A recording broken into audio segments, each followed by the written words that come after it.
Confirmed officially by Huawei right now, the Huawei Mate 30 series on the 19th of the 9th, 2019. Yesterday they said they would have an announcement for us, and today we have it. So with that said, let's have a look at what we're getting on the 19th of September with the Mate 30 series. Everything we know so far, the specs that we're getting in these, and some of the problems that these might face, especially if you're looking to buy one of these. Over the last few days, Huawei has been slowly teasing different aspects of the phones. First, we had the rethink design video. The Mate 30 Pro is looking to come with around about a 6.7 inch display. This is a design change from what we had last year. It will come with a waterfall display, tiny bezels around the sides. The screen will wrap much further around the sides and have extremely small bezels on the sides, and the top and bottom bezels have been shrunk too,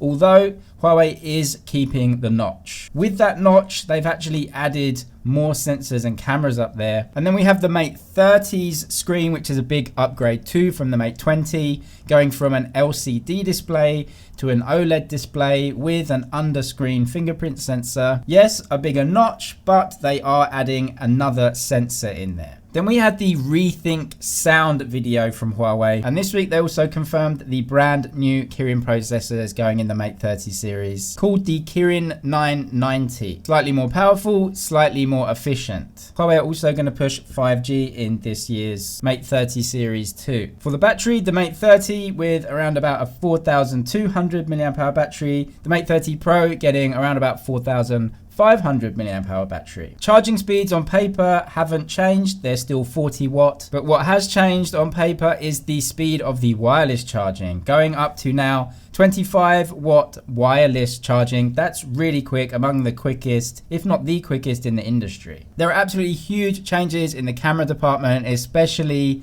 for the Mate 30 Pro. We're having not one, but two 40 megapixel sensors on this phone. The new camera sensor under the main camera is much bigger than before. This is just simply a hardware improvement and will directly lead to better looking photos. But of course, it's not just hardware. We need software to play the part too, but it's a very good start. The wide angle camera on this one is going from 20 megapixels to 40 megapixels, and in fact, is being called by Huawei now a cine lens. We still have to learn more about this new setup, but they are not just calling it an ultra-wide camera and a main camera. They are touting this phone as a cinema camera, better for video. It's a big statement, and we're going to have to see the real phones to see what type of improvements we're getting from those. Everything points to a zoom camera, but not the periscope camera that we see in the P30 Pro. But having said that, we still get a very good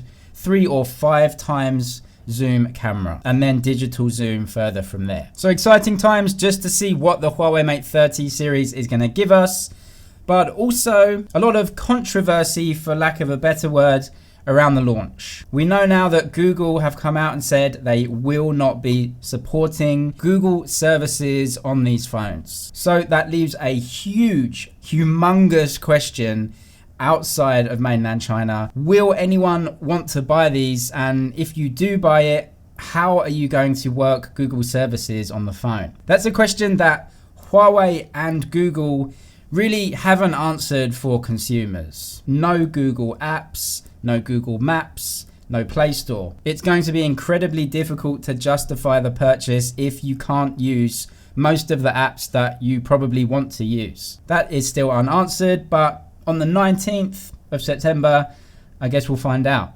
Anyway, that's it for now, but I'll see you in the next one.